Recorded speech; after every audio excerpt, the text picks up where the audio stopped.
Hey guys, it's Vman from No Budget Productions.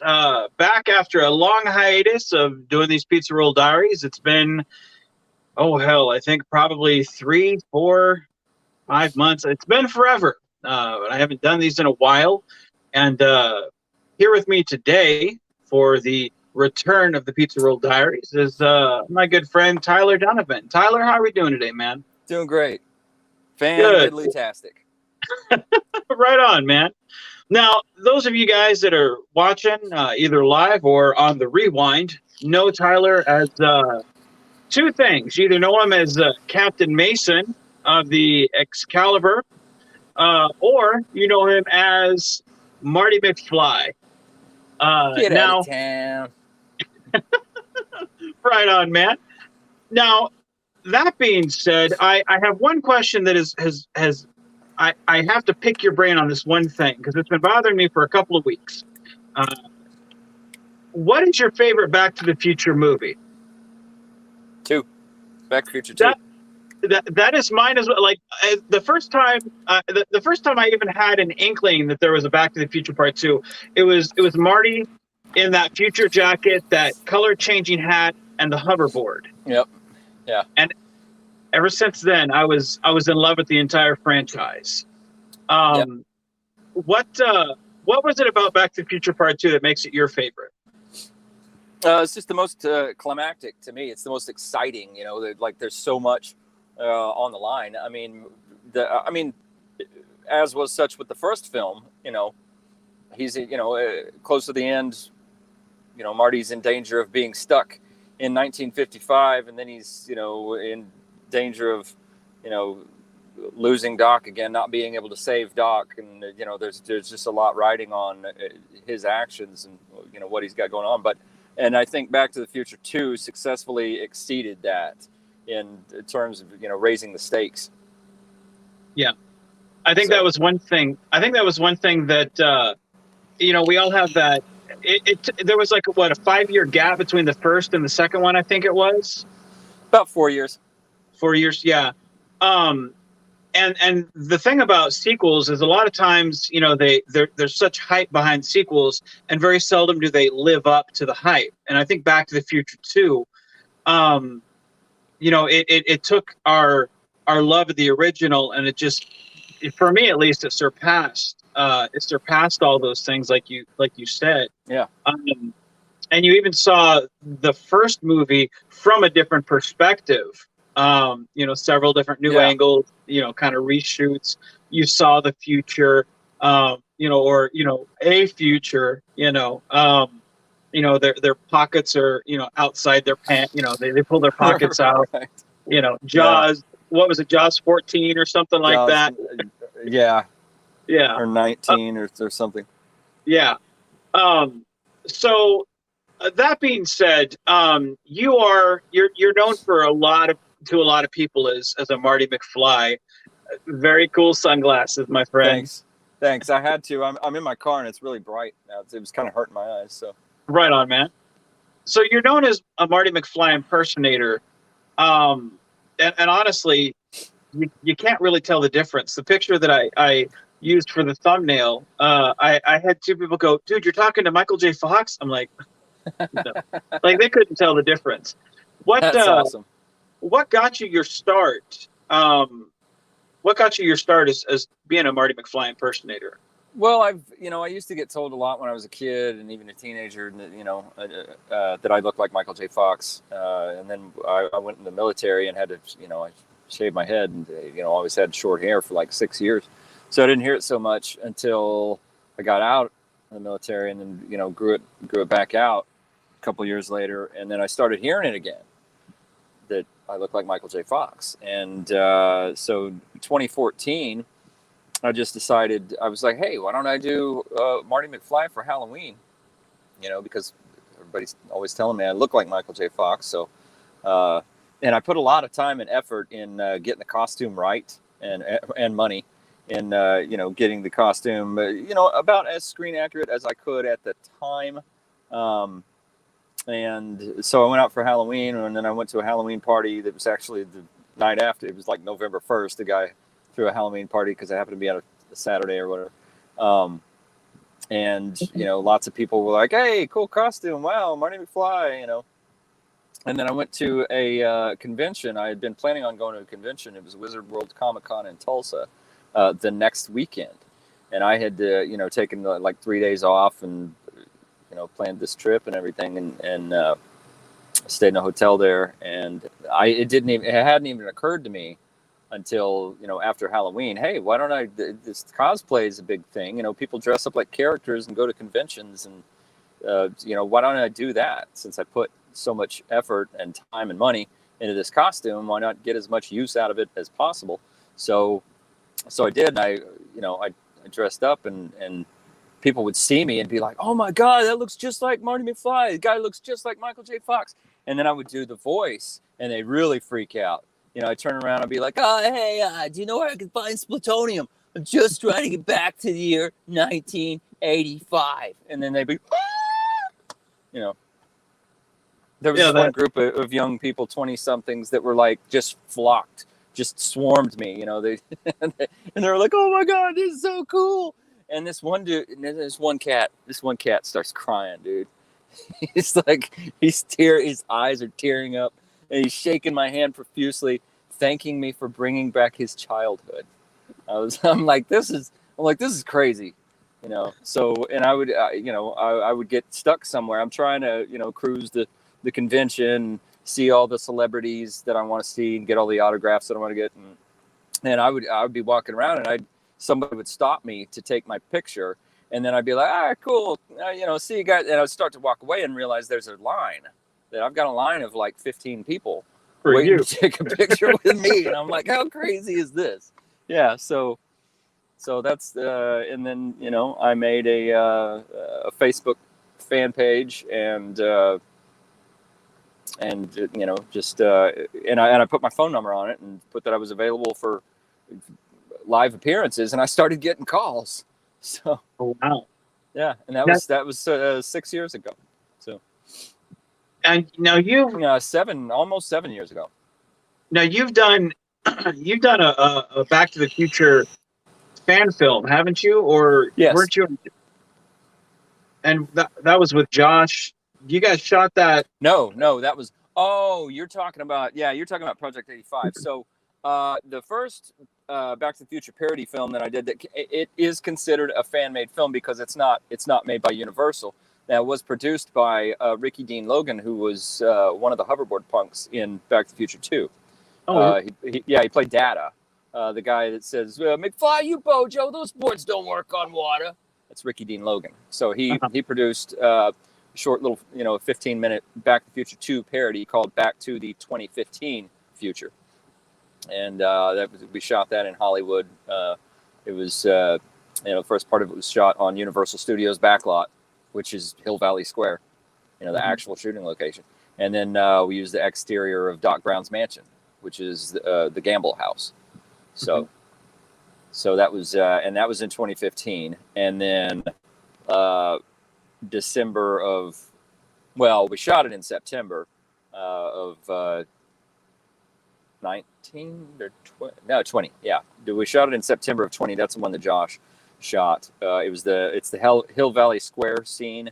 Where right after Marty has gotten rejected by Huey Lewis, sorry guys, you're just too darn loud. And then Marty and Jennifer are walking through Hill Valley Square, and she's trying to encourage him, and he's all down on himself. And then the Save the Clock Tower lady walks up, and they're about to kiss. That whole scene, we did that scene with that was me and my now ex-wife, Sharmila, and Josh shot that. And it's about a 2-minute scene, 2 minutes and change. And that was for the fan film called Project 85. And what that is an entirely fan-made remake, scene for scene, shot for shot of the first movie, of the original Back to the Future. And each scene is made by a different group of people. So the characters keep changing actors, like in every scene, Marty is played by a different actor, and and several different formats too. A handful of different forms of animation. There's 2D animation, 3D animation, stop motion animation, that kind of stuff. I think there's a scene where the characters are dogs. There's one scene where the characters are teddy bears. all kinds of off the wall stuff. So going back to I'm going to grab the link for me. It's on the 2000 back to 2015. What was the name of that one? Back to the 2015 future. Okay, is that on YouTube? Yes. Okay, I'll grab that link from you and I'll put that in the description once this uploads. Just because Cool. I want everybody in the audience to be able to find that and watch your work. How was it that they found you? Was it through a comic convention or was it through one of the posters you put up? How did they approach you, or did you approach them? How did Ricky Dean Logan approach me for Back to the 2015 future? Yeah. I was at my first major event, Back to the Future event. So I was working at the grocery store. This was like May of 2015, and I was working at a grocery store in Tulsa, and I was working like between 70 and 80 hours a week, and it was killing me. And I read this article, and I had done a couple of gigs while I was there. There was 1 week where I had 2 appearances and was able to fit it into my crazy work schedule, both of them. And I realized that for 2 3-hour appearances, I made more in 6 hours of not work than I did in a week at the grocery store. So, and then I read this article about cosplayers and how in Vegas and how much money some of them can make or whatever. And I was like, why don't I go do that? So I quit my job at the grocery store and planned a trip out to Vegas for 9 days, just to try out the cosplay thing. And I announced it on Facebook, and I got a call from this DeLorean time machine owner, and who was good friends with Don Fullilove, who played Goldie Wilson. And he was like, Don's a good friend of mine, and we've worked together a lot, and we've been seeing videos of you on YouTube. And I just saw that he messaged me at first, and then he called me, I think, or had me call him, and he was like, yeah, we've been watching videos of you and stuff, and we think you're awesome, and Don wants you to come out to this event, like the dates that you're going to be in Vegas. There's a big Back to the Future event happening, and Don wants to get you into the event as his guest. And I was like, how cool is this? Yeah. That's awesome. So that's the type of stuff that I love about the fandom that we're like when we were kids, like that's shit that we would never have even thought of would have happened. And now here we are, and with social media and everything, it's easy to reach out and be like, hey, let's do this, and be a part of that. Like, who would have ever thought you would meet, Goldie Wilson and the guy who did, hey, McFly, those things don't work on water. Yeah. Like, who would have ever thought, that's like the coolest thing, man. That is so cool. Yeah, and that's the first time I met Claudia, was at Claudia Wells, who played Jennifer Parker in the first film. She saw me and she was like, get that guy over here, and so security comes over and they're like, come with us. And they got me in through the gate, and she pulls me over to right in front of Christopher Lloyd's autograph table, and has us, somebody had somebody take a picture of me and her together.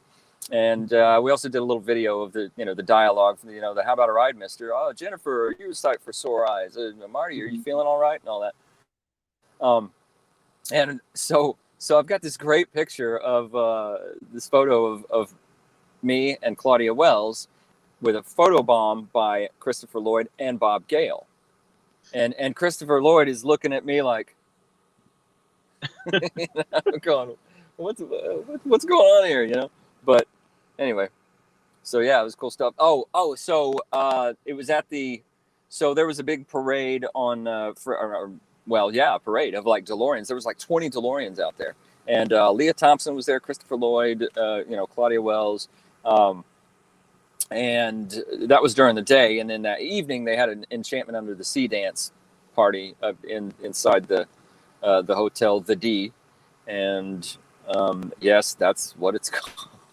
The hotel is called the D. What better name, huh?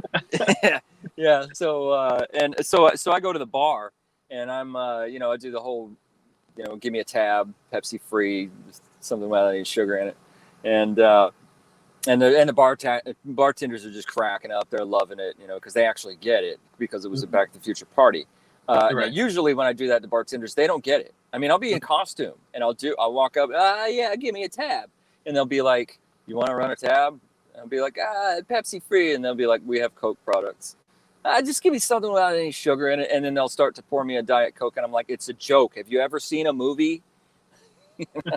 Anyway, so I'm doing that whole routine at the bar, and the bartenders are cracking up, and this guy walks up to me, and he's like, "Hey, how you doing? My name's Ricky Dean Logan. I played Data, one of the hoverboard punks in Back to the Future 2. Hey, I'm trying to make this little Back to the Future 2 like parody film, little short film, and I've been looking for a good Marty. I think I just found him. How'd you like to come out to Hollywood for a couple of days, make a little movie?" I was like, "Cool," So that's how that happened.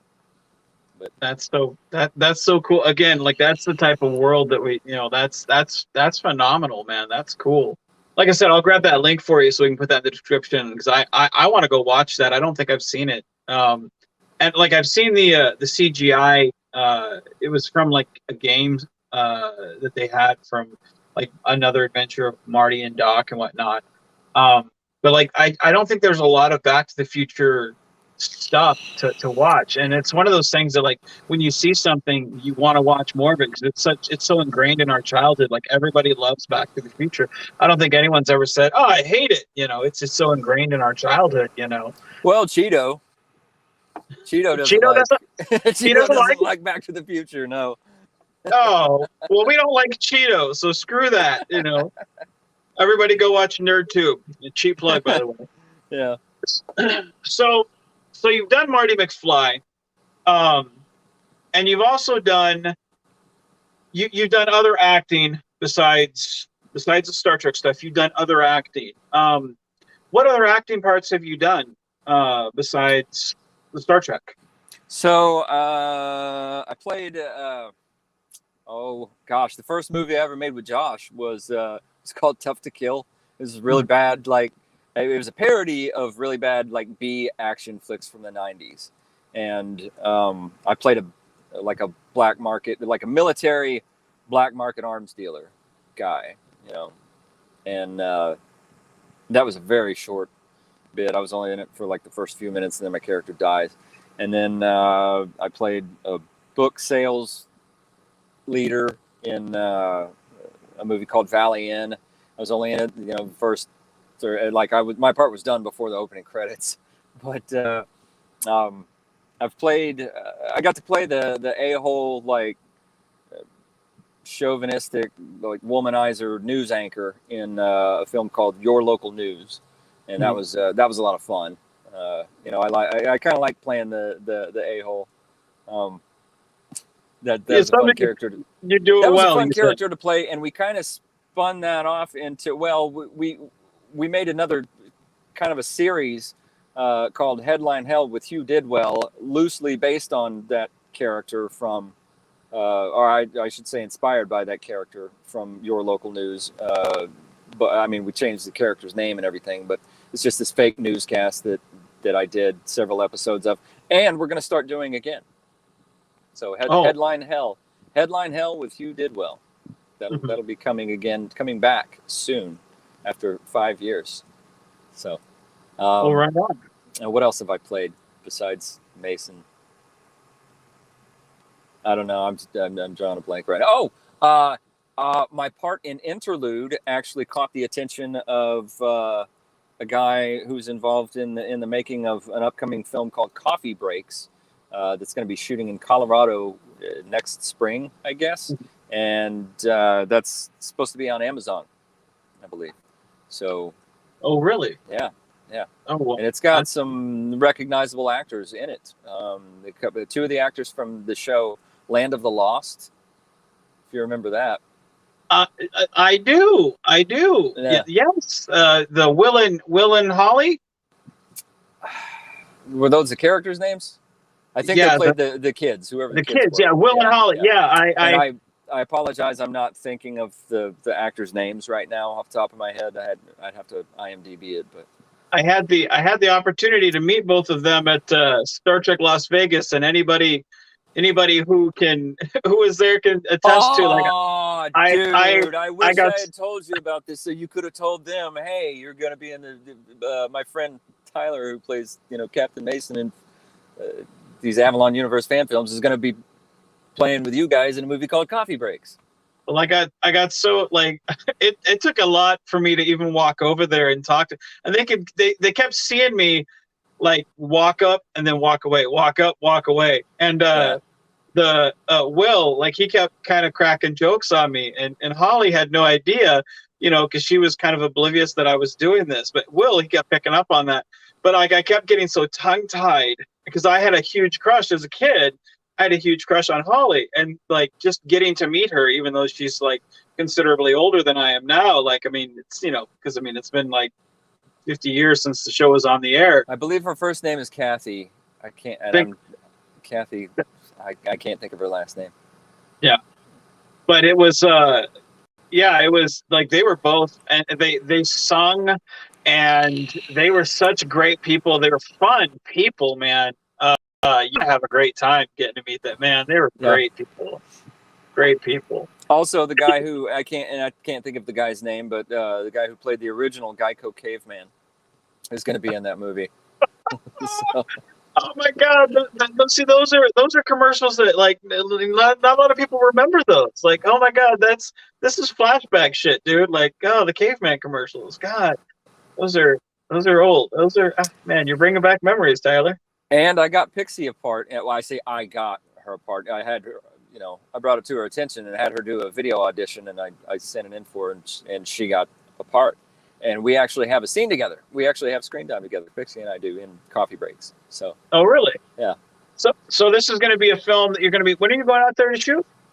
I haven't been given dates yet. It's supposed to be sometime in the spring. Okay. Awesome.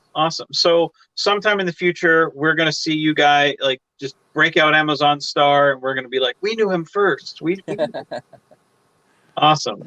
So Avalon Universe representing. That's it, man. So two of us in there. Talking about Pixie, that brings us full circle to the whole Star Trek thing and Avalon. So for at least my fans, I think most of them would know you from outside the Marty McFly. I think they would know you from the Captain Mason. Right. You've been friends with Josh for forever. Almost 30 years. Yeah, almost 30 years. I think I was 12 and he was 11 when we met. So you guys have most of your life, or Yeah. Well, I knew him for a couple of years when I was in Starfleet International. Our local chapter was the USS Marco Ramius, and my oldest brother was the first officer of it, and Josh and I were two of the very few cadets. I think there was only like 4 or 5 of us at most. And so I knew Josh for a couple of years when I was doing that whole thing. And I think I got out of it when I was like 14 or 15. I just stopped participating. And, I was a teenager. I wanted to go out on weekends and, chase girls and all that kind of stuff. So I stopped being active in Starfleet when I was like 15, 16. And then I reconnected with him about 10 years ago. I was working in my brother's computer shop, and Josh came by for whatever reason, and because he was still in contact with my brother, and he came by and he was like, "Hey, Tyler, you and how are you?" Like, and I had just gotten back into acting. My other brother had posted on Facebook, "Hey, auditions went great tonight. They're still going on tomorrow night if anyone's interested." And I was like, "Auditions? What is this?" I was like, "What is this?" And it turns out it was a local, community theater production of Hello, Dolly. And I was like, "Well, if my brother's getting back into acting, I can't, I can't let him get back into acting and me not, So I went and auditioned. And if you know anything about Hello, Dolly, and my brother and I got cast as Barnaby and Cornelius. Mhm. So it was a great, it's perfect dynamic because we know how to play off each other and be goofy and stuff. So I had recently just gotten back into acting, and he asked me. Josh was like, "Hey, do you do any acting?" And I was like, "Yeah, actually." He's like, "You want to be in a movie?" And then we made Tough to Kill. So, and that was the first film project I ever worked with Josh on. That was about 10 years ago.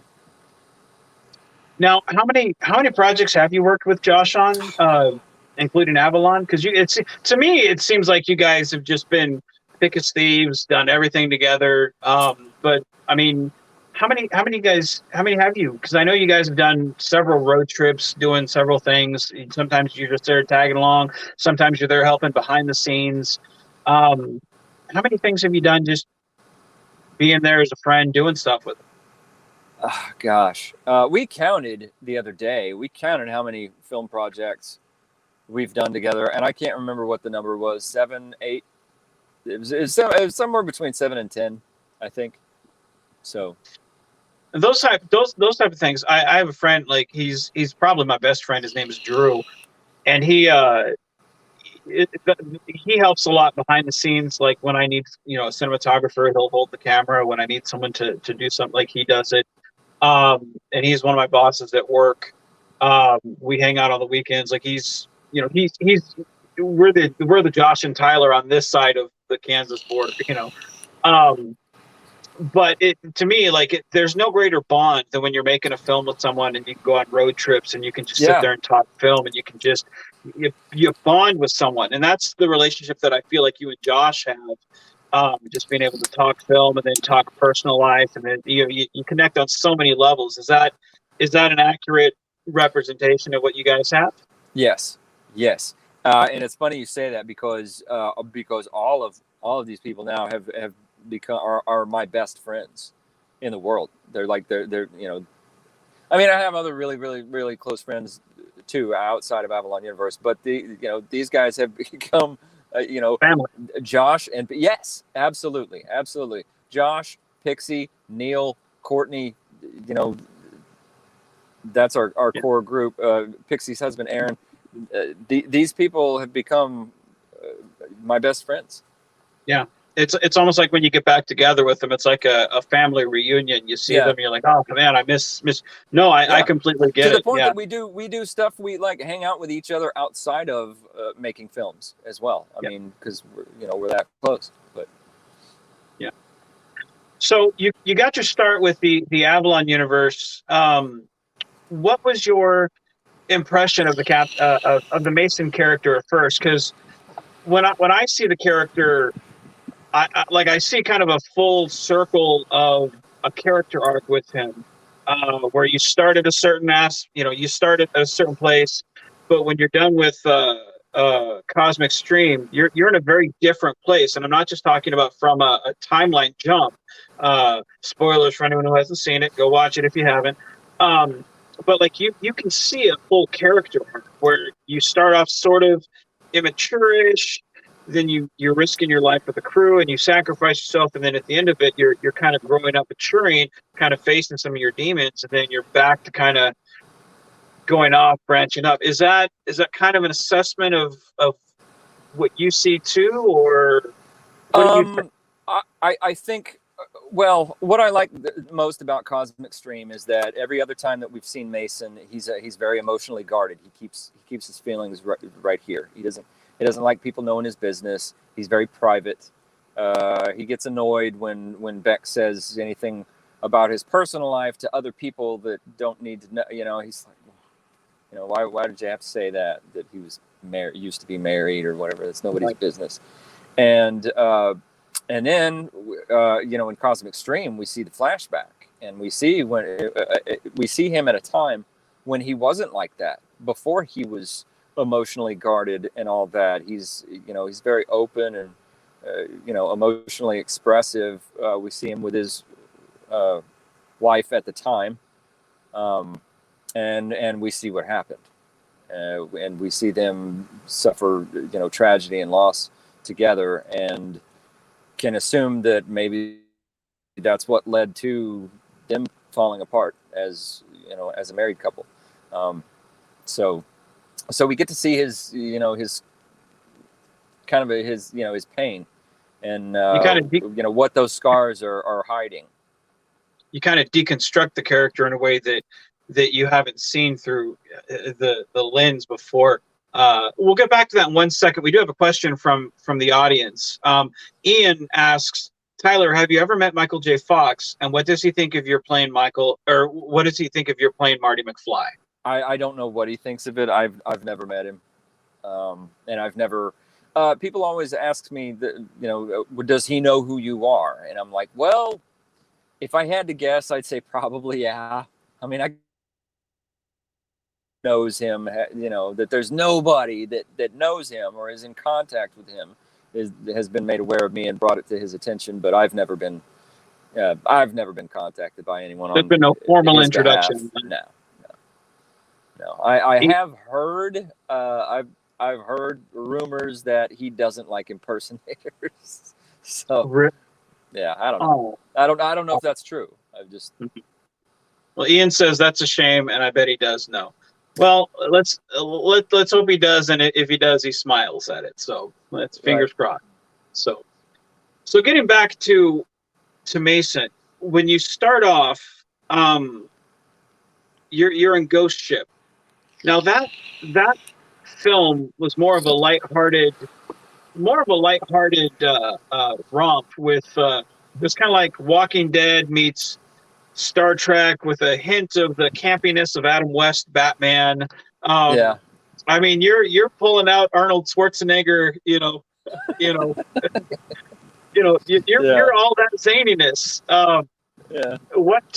Beck and Mason are throwing out Schwarzenegger quotes while they're shooting zombies. Yeah. And Archie's like, "What the hell are you guys doing?" And Beck, well, we're trying to find the humor in our own impending deaths. What does it sound like? Right. Now, I will say one of the creepiest shots I think in all of fan films is when the zombies are walking down the corridor. I mean, that's just really haunting. What was that like being on in kind of a first of fan films? Because there's not been anything like, a zombified Star Trek fan film. What was that like, doing something that nobody had really done before for fan films? Go ahead. Well, I mean, being on set, it was a blast. I mean, it was just fun. It was just, and having so many other, actors there. So, all the zombies. It's just really fun. To me, the more the merrier. When you have more people on set, it's more fun. You interact with more people, and I just had a great time. And what you just said didn't even occur to me that this, I wasn't at no point during the filming did I go, this is the first Star Trek fan film to ever have zombies. That never occurred to me. I wasn't like, this is a milestone. I was just like, I love this. This is so much fun, and these sets are so cool, because that set in Kingsland, man, it's so. I mean, and don't get me wrong, I love all of the sets that we work on, but that set is so, it has the longest corridor. And when you're in that main corridor, when those doors shut behind you, you're completely immersed. I mean, because you're surrounded in every direction by set. Well, I've told everybody when they go to race set in Georgia, and you walk down the corridor for the first time, and you go for what seems like a mile. It's kind of like what you imagine as a kid when you walk down the Enterprise corridor, where you're right, you're completely immersed, because you can't go anywhere without seeing Star Trek, and it just goes on for forever, and it's the perfect play set for us big kids, it's wonderful.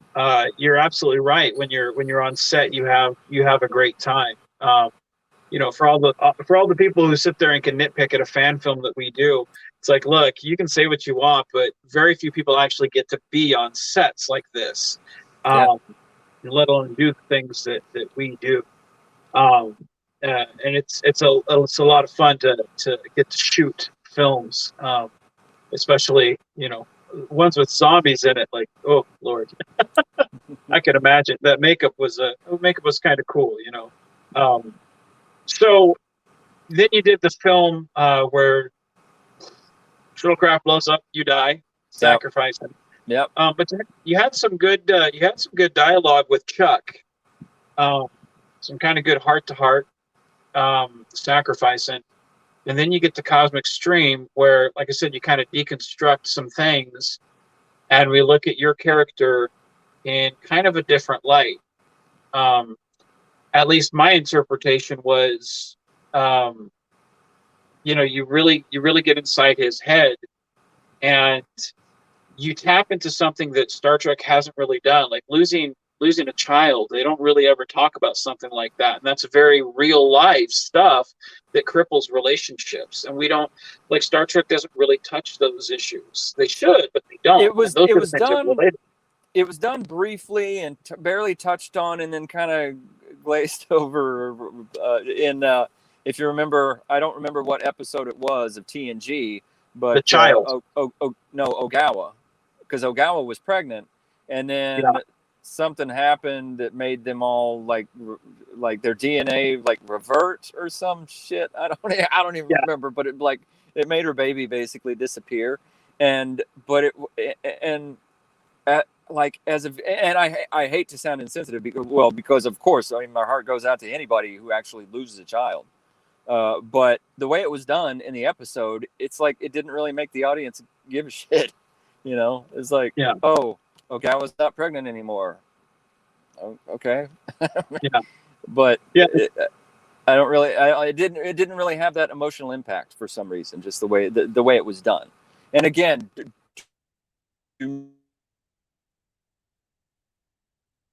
I'm just saying the way that it was done in that episode didn't really pull at the heartstrings for me anyway. Yeah, But it's kind of glossed over. yeah, And I think that's the thing I enjoy about Cosmic Stream is you guys took the proper time. I mean, you guys didn't spend like an hour on that aspect, but you guys spent enough time.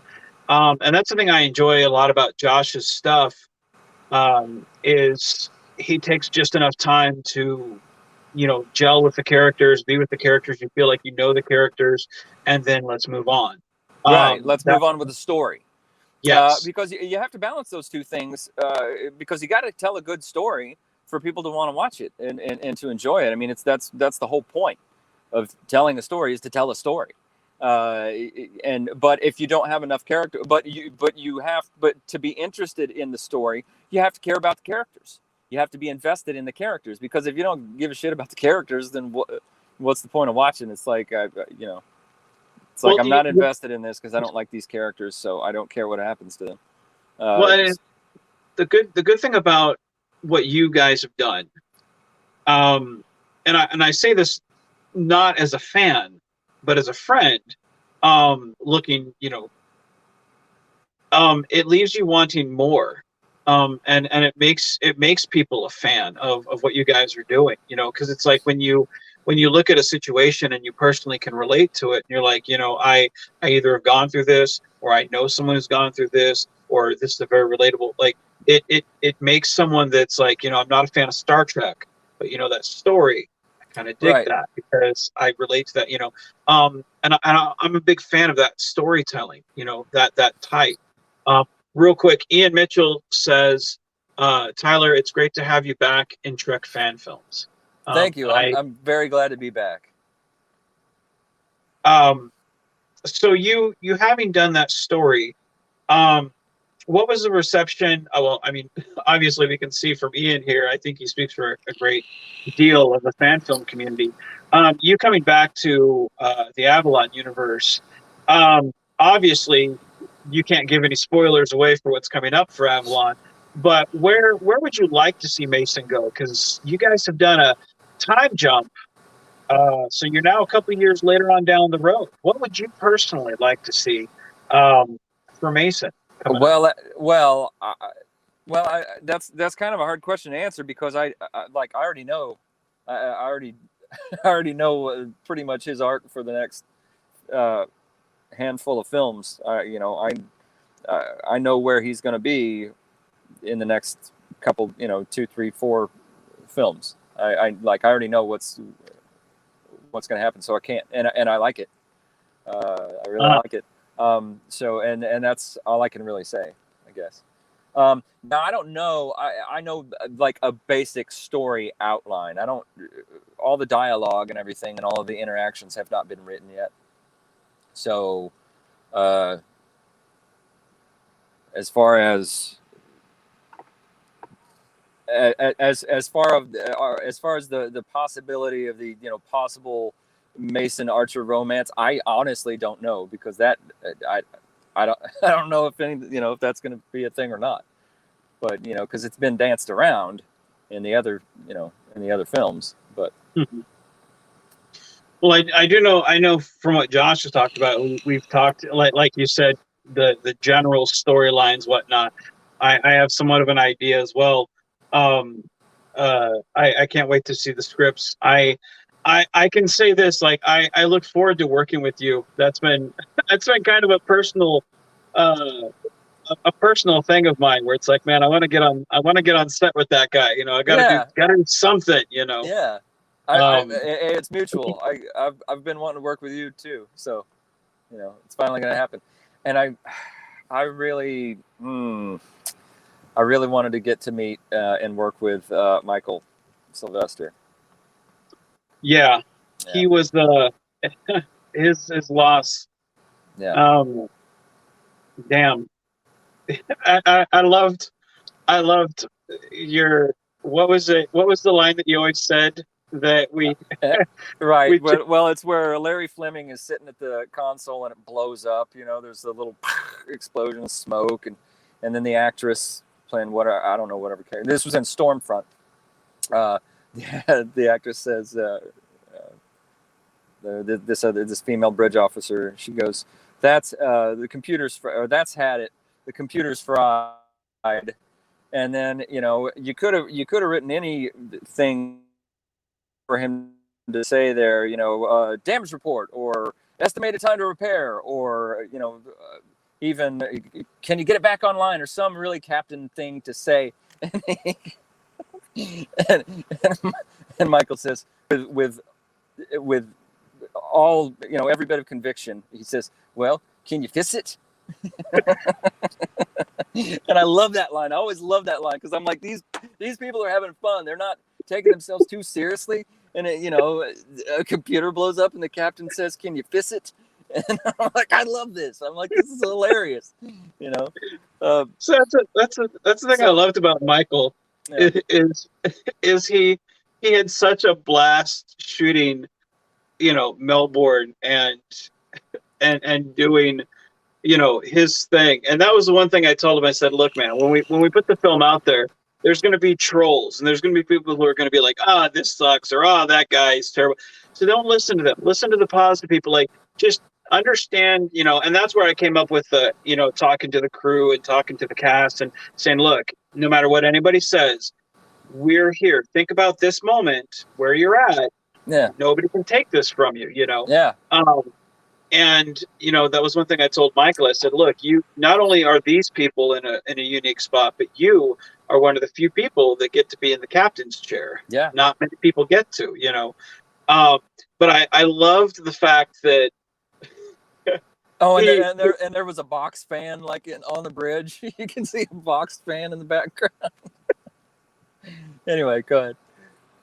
No, I love the fact that he was the definition of what he was, the very definition of a fan, of why fan films are made. They don't take themselves too seriously. Yeah. They have fun. It was so great, man. I wish you could have met him. Like, he was the most genuine, honest person. And he always had great things to say about everything. He was fucking great. I loved it, man. It was great. I did message him some on Facebook or on Messenger. We had a few exchanges, and he was just really nice. And I said I told him I couldn't wait to meet him. And so I didn't even I had seen and been laughing at Stormfront for I guess it'd been a year or more, and then I was it one of your films that Josh was working on? and I just get this video. Josh sent me a video clip, and it's Michael Sylvester in a blue TNG uniform, and he's like, "Hey there, Marty. I hear you're trying to get back, but the time machine is broken. But don't worry, it will get fixed." And I was like, "What?" I was like, "This is great. This is great." So, yeah. That's fucking great. I'll have to send you the clip. Yeah. Oh, And I was shit. like, "What?" I was like, "That guy," because at this point he was kind of a celebrity to me, you know. See, that's the thing that I love about like the fandom that we have. It's like we don't take ourselves too seriously. We just have fun doing what we're doing, and that's with the YouTube and the social media stuff, it's like we're a very small niche inside of a niche. It used to be, if you were a Star Trek fan and you knew another Star Trek fan, okay, you were cool. But now it's like, everyone can be a Star Trek fan, but dude, if you make fan films, and it's like, okay, now you're part of a smaller audience, Yeah, and it's next level. So Ian says he would love to see that clip. I'll tell you what, if Tyler sends me that clip, I will put it on my YouTube page, and we'll put that in honor of Michael Sylvester. So, can you play it here or edit it into this?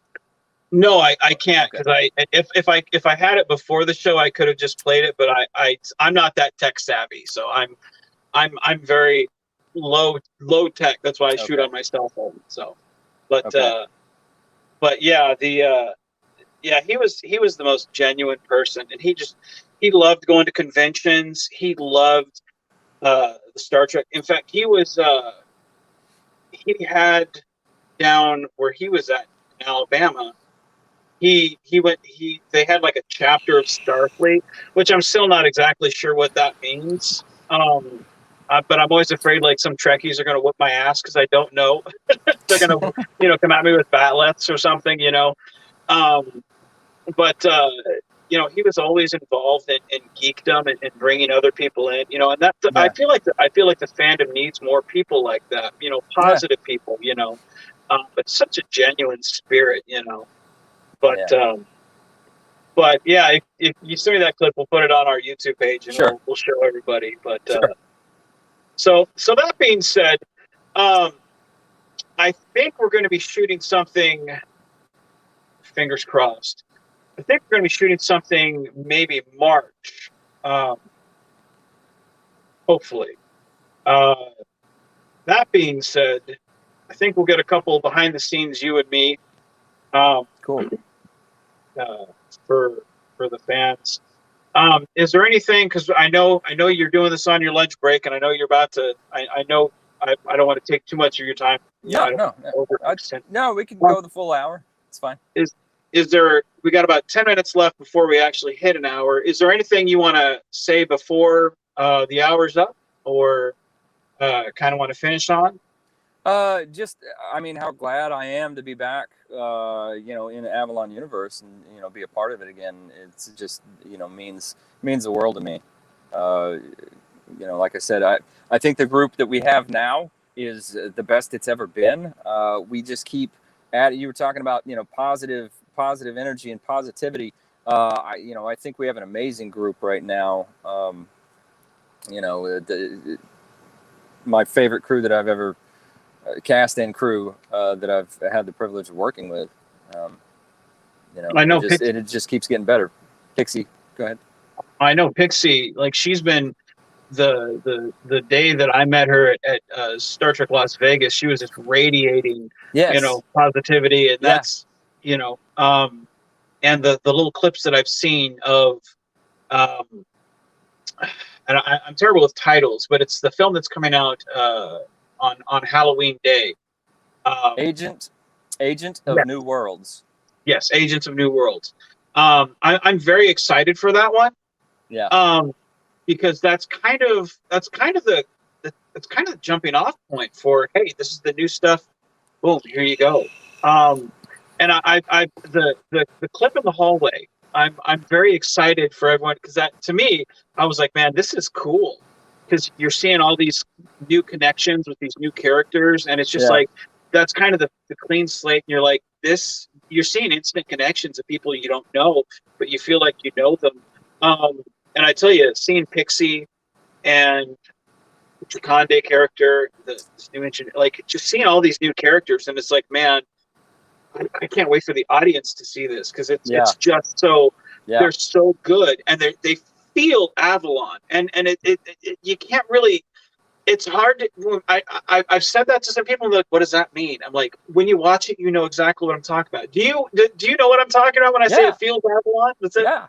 Yeah. Because it's like, you know, it's serious adventure. You know, it's action adventure, but it's also, you know, comedy, and it's fun, lighthearted, the kind of off the wall humor. You know, it takes the material seriously, but it doesn't take itself too seriously. Right. Yeah. It's Avalon universe is very self-aware.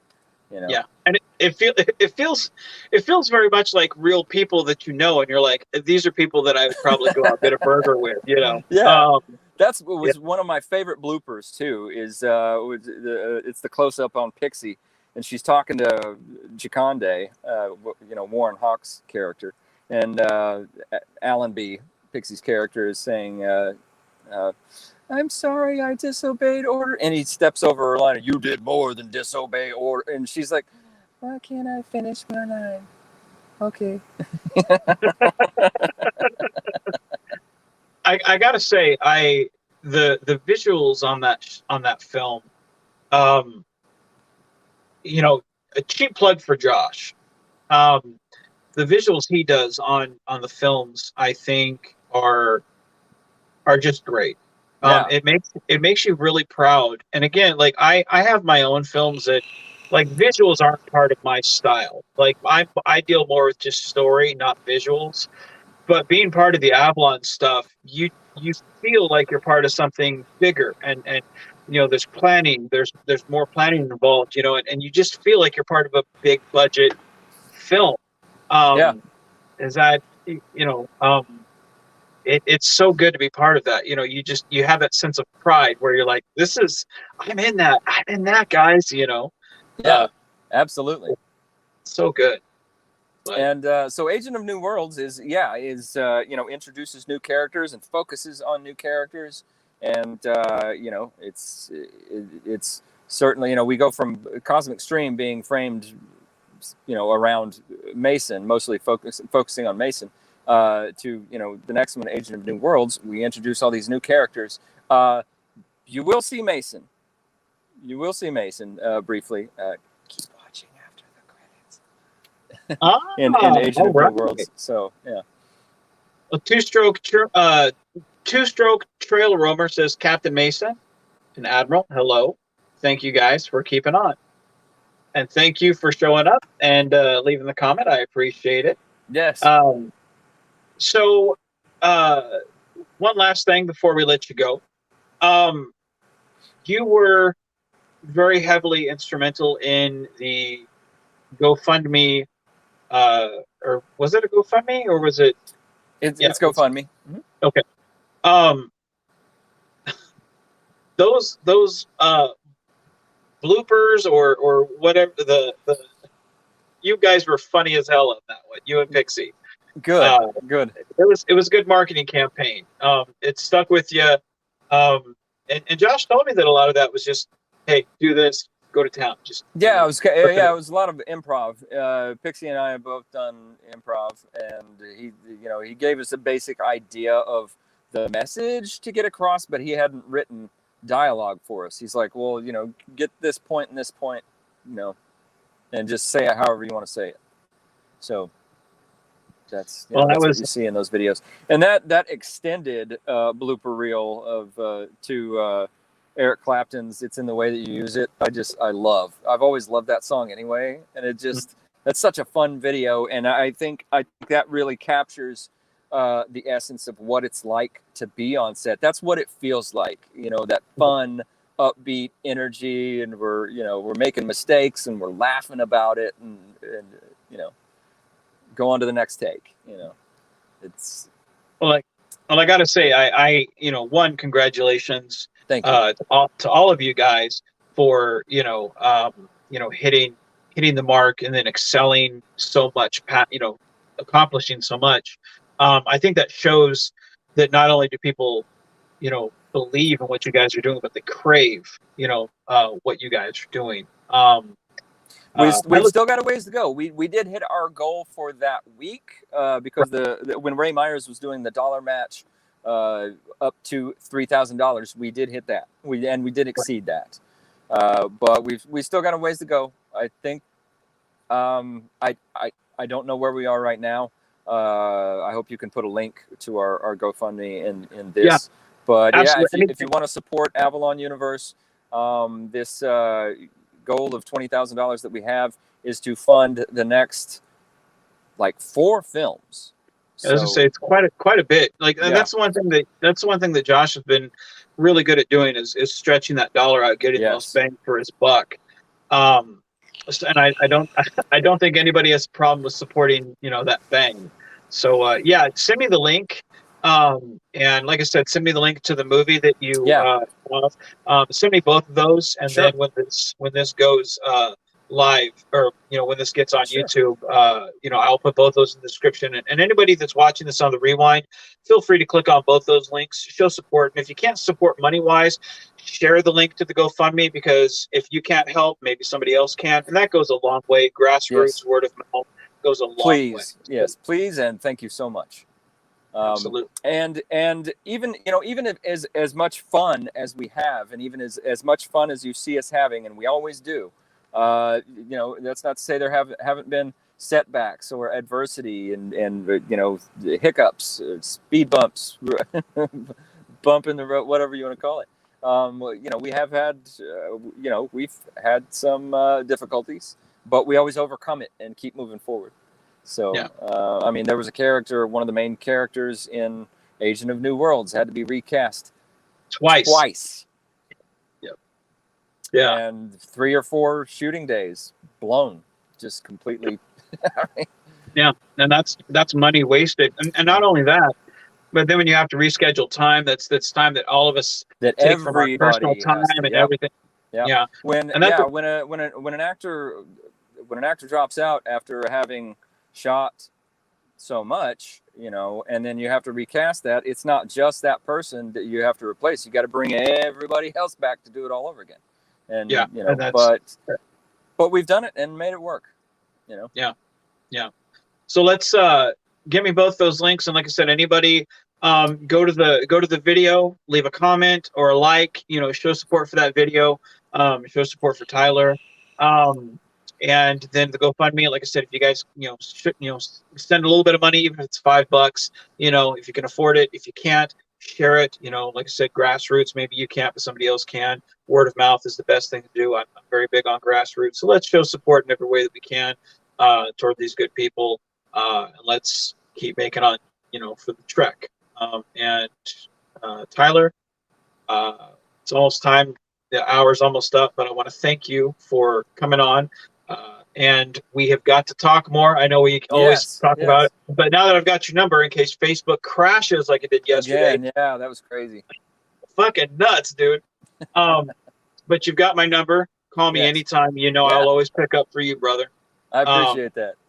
Absolutely. I adore you, man. And you're one of the, it's funny. They say friendships that start off on the wrong foot always end up being the most valuable. And you and I, there was a time where I was like, oh, fuck that guy. I don't like it, but now it's like, oh, no, man, give me a call. I love you, brother. Yeah. Well, and that's on me, because I was being a dick. I was being a dick that night. I had too much to drink, and then I was trying to say something or make a point, and it came out totally wrong, and I just went, So I will say, you had every right to think, well, fuck this guy. But I've been known to wear my heart on my just chip on my shoulder. So it's point is I adore you, man. You're a great guy, and I can't wait to work with you. So, but you're always welcome to it as well. You're always welcome to come back on Pizza Roll Diaries, especially if you once you get to shooting that one film for Amazon. Come back on, even if I'm not doing Pizza Roll Diaries at the time. We'll do a special show with you. I kind of want to do a show with all of us, maybe a watch party with when Agents of New Worlds comes out. So I kind of want to invite you for that when we get a date set for that. Yeah. So I mean, we're shooting for Halloween. Well, we'll see when we can schedule for. I don't want to horn in on your guys' debut night. So we'll schedule something for after that. But when we do a watch party and then kind of review it after that, and have you guys on as well to kind of discuss what it was like making. Well, I got no problem with that. I mean, that's how Josh and I both saw. Well, I anyway first saw the finished product of Cosmic Stream, watching the live reaction on NerdTube, watching you guys on NerdTube, you and Zam and Cheeto, and Dixie, I guess. Right. Yeah, I watched. That was the first time I saw Cosmic Stream, was when it premiered, and you guys were watching it live. I watched you guys watching it. and then we came on. Josh and I came on afterwards and that wasn't even planned. We were in the live chat, and you suggested, hey, you guys should have Josh on here, and I was like, can I come too? And they were like, okay, Tyler wants to come on too. And then we talked about it for like an hour. Yeah. See, and that's what I love about doing those type of watch parties, is like more than just like doing a watch party. Like, I like having you guys on and talking with. Because even just watching it with the audience and then having the actors on, it's like that. To me, it gives the people a reason to come back. It gives the audience a reason to tune in more than just watching. Because to me, it's like you can go to their channel and watch it, but watching the film and then talking to the actors, it's kind of like behind the scenes type stuff. You know, I get into that because I used to be the type of person. I would watch Kevin Smith DVDs and I'd turn the commentary on, and to me, it's like I tune out the movie and I just listen to the commentary. And so to me, talking to you guys, after the movie, it's like that's kind of the same thing, where we're kind of getting the inside scoop of what were your thoughts, what was it like making that, how many times did Pixie punch you in the mouth before she got the part, how vicious is she, what are we not seeing, but no, like I said, because I know we're running over our time. You're always welcome back on the channel. Thank you. So with that being said, everybody at home, be safe, guys. Tyler, you be safe too, my friend. And that Mike, be genuine. Thank you so much, Vance. Thank you so much for having me. Absolutely. All right, guys, keep on geeking on, everyone.